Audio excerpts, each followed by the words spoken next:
record this lesson. This is a lesson that's going to be uploaded to YouTube for any of the virtual students. So you should be looking at page 603. We're going to talk about section 11.3, and in the middle of the page there are properties of similar figures.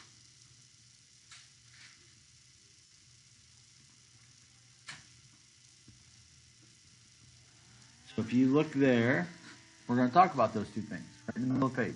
You see it? Page 603.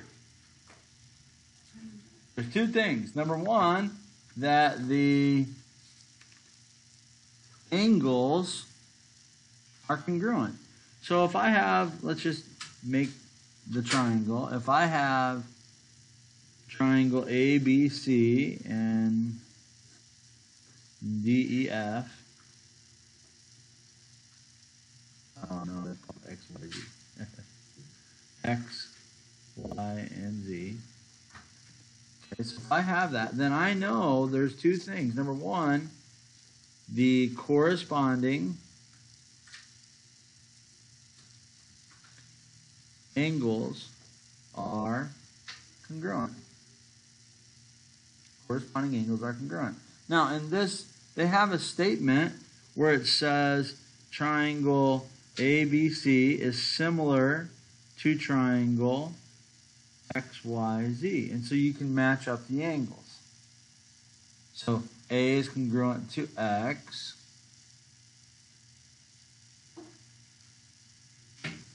B is congruent to Y. And C is congruent to Z.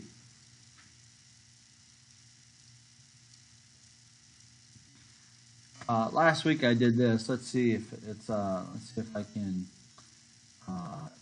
explain it again in this fashion. I think it works. We'll find a picture from our vacation this summer.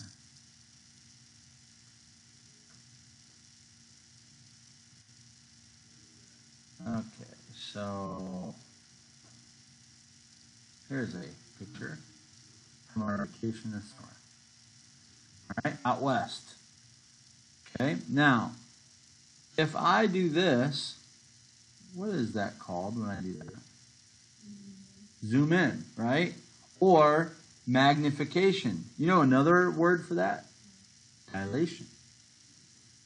That's exactly what I'm doing, is I'm multiplying or magnifying the image. Now, if I look carefully, does the arc of the mountain that you can see, does it change? No. It doesn't change, does it? All the angles stay the same. Does that make sense, Lily?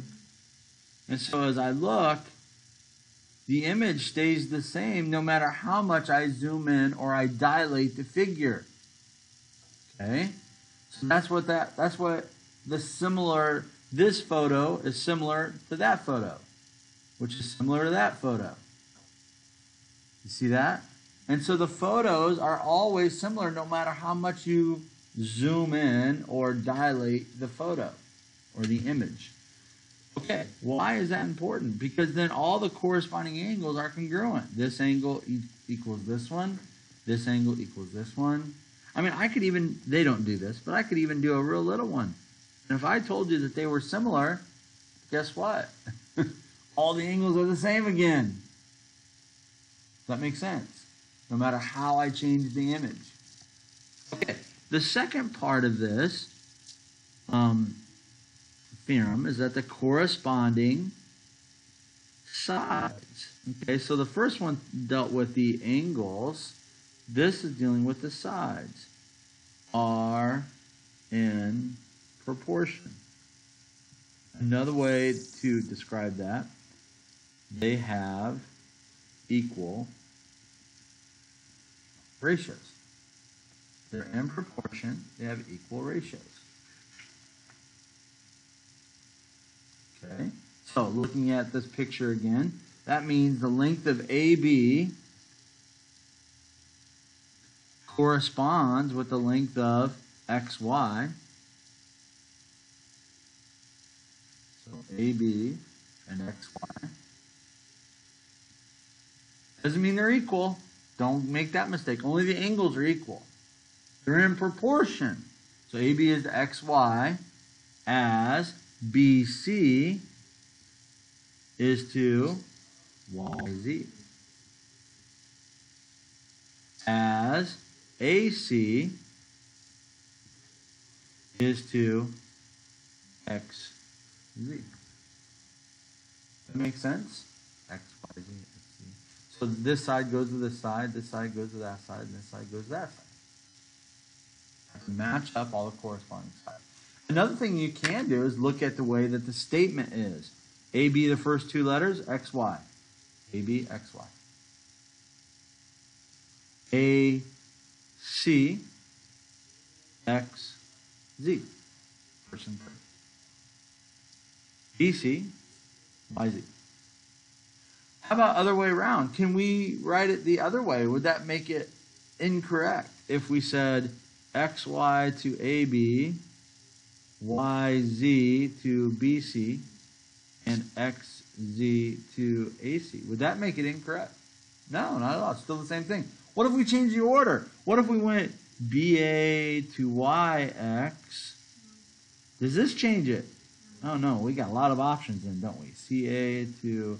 You got to get the idea that it doesn't matter really how you name it. It's the sides which are in proportion. Now, would it be incorrect if you put like CB? How it goes to Z, but if you put it backwards? No, so you could do CB to ZY. As long as you match up the proper letters. Okay? Does that make sense? We good? Okay, good. Let's do an example using these two properties. Corresponding angles are congruent. Corresponding sides are in proportion. All right? So go to bottom page 64. We're going to do example 2B. Example 2B, bottom page 64.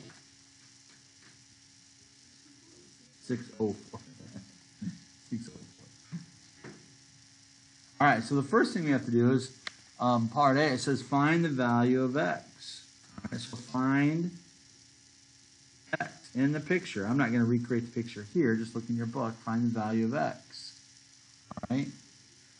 It looks to me like x is located at the measure of m and y. And those two angles are congruent. Isn't that given in the problem? The angle m is congruent to angle y. Okay, so then we can set up an equation.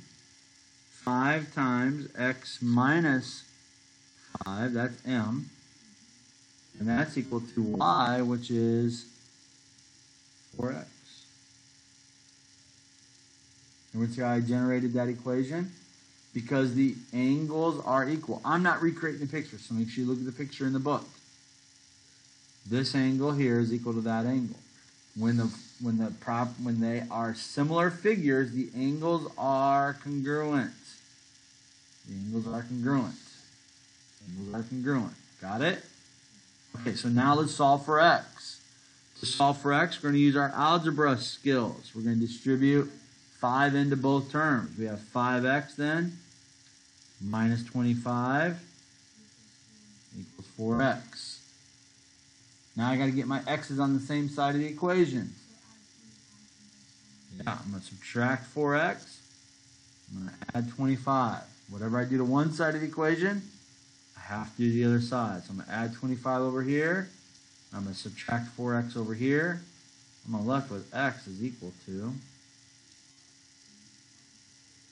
25. You got it? Okay, so let's find the value of x. Now let's find the value of y. Now remember, it's a proportion. And when we solve a proportion, we need 3 parts of the 4.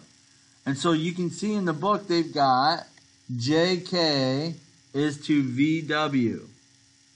That's given. And then they've got a blank fraction. We've got to figure out corresponding sides. So we're trying to find the value of y. And so we got to look at the pictures carefully and find where they've placed the y value. Let's find it. On the left side, I see that they've placed it with, well, not J. We already got JK. What about ones that we could use? Oh, what about MN? Yeah. MN doesn't have the value of Y, but it's got a number, right? So we're going to call that MN there. What does MN correspond to? Looks like that little one, doesn't it? YZ. All right, so let me stop there. Croffy, do you see why I had to use MN and YZ? Because those are given. Are there any other sides that are given? They're not. Those are given. So now let's go back to the picture. What's the length of JK? 2y minus 8. What's the length of VW? That's 4, right? Okay, what's the length of MN? 1.5. And what's the length of YZ? See, now we got a proportion. We got two equal ratios. How do we solve two equal ratios? Anybody remember? How do we solve a proportion? You do simplify it, but you may remember it when I do this. Yeah, butterfly. We call it cross multiply and divide. So I take this term and I multiply it by that term. 2y minus 8 times 1, which is just 2y minus 8. And then I take this term times that term.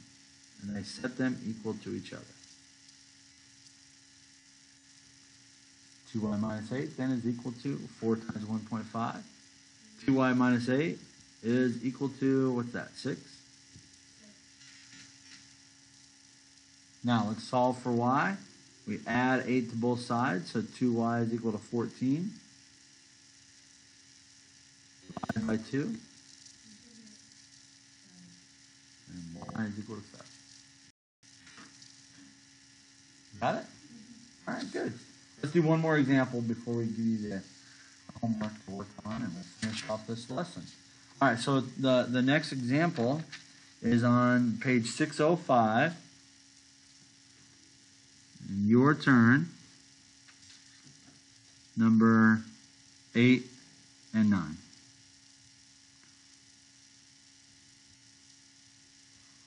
Okay, so let's do number 8 first. It says find the value of x. As I'm looking at this, I got to look at the picture and I got to look at the similarity statement. Lily, what is the similarity statement given in this problem? Triangle ABE is similar. ACD. Is that what you said? Okay. So before we go any further, let's just make some conclusions. What does A equal to? A is equal to A. What's angle B equal to? C. What's angle E equal to? D. What about side AB to AC? DE to CD. And then AE to AD. All that's going to come into play.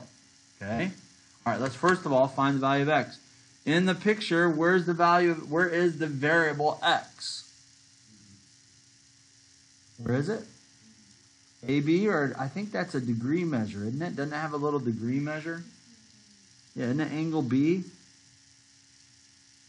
5x plus 14? Yeah, now that can be tricky, Coffee. That's not just you, but do you see, do they have this little degree measure up there? Then that tells you it's an angle measure. Oh, is it 3? I'm sorry. Thank you. That little degree measure means that it's an angle measure. Okay? So we have 3x plus 14, which is B, right? What does B equal to? It's equal to C. What's the measure of C?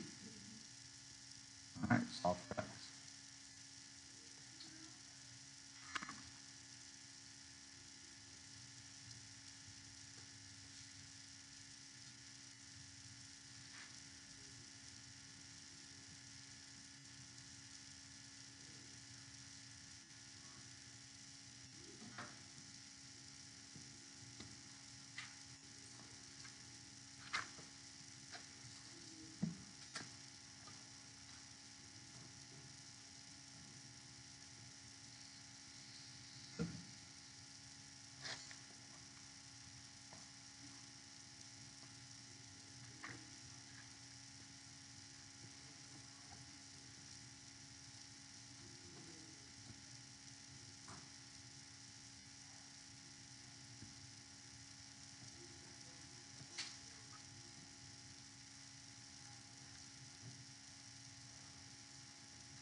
All right, part B, you end up with x equals 12 if you are wondering.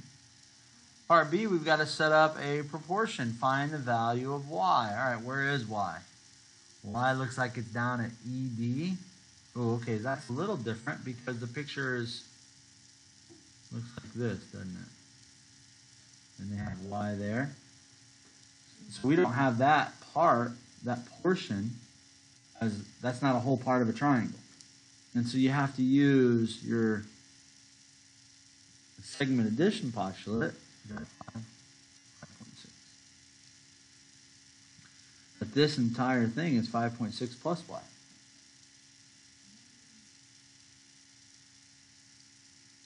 I have to add those together. Right? And so if I look at AE I know is corresponding to AD. All right, well, let's write that down. What's AE? Is that the entire thing or just the portion? That's just the portion, isn't it? So we go 5.6. And what's AD? 5.6 plus y. Does that make sense, Profi? Okay, let's go to other ones. EB, which would be here. That's this one. Is that 4? And then this is 5, which is BC. You with me? Okay, now cross multiply and solve for y. So cross multiply 5.6 times 5 is equal to 4 times 5.6 plus y.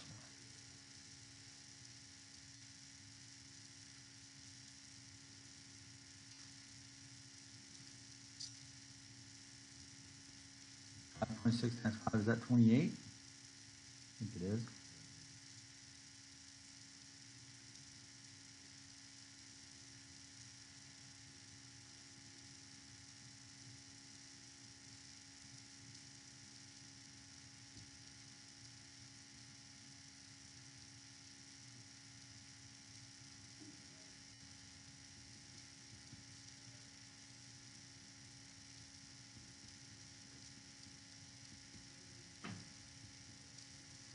I don't know, you guys don't like when you get a decimal as an answer, but that's what it is.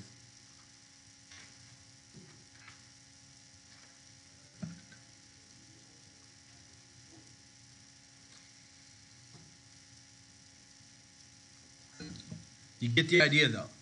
What do we do with angles? We set them equal to each other. What do we do with sides? We set them in ratio or proportion to each other. Got it? Okay. All right, here's your homework. Page 606. Not very many problems. 5 through 8, 15, and 16. No. 606, 5 through 8, 15, and 16.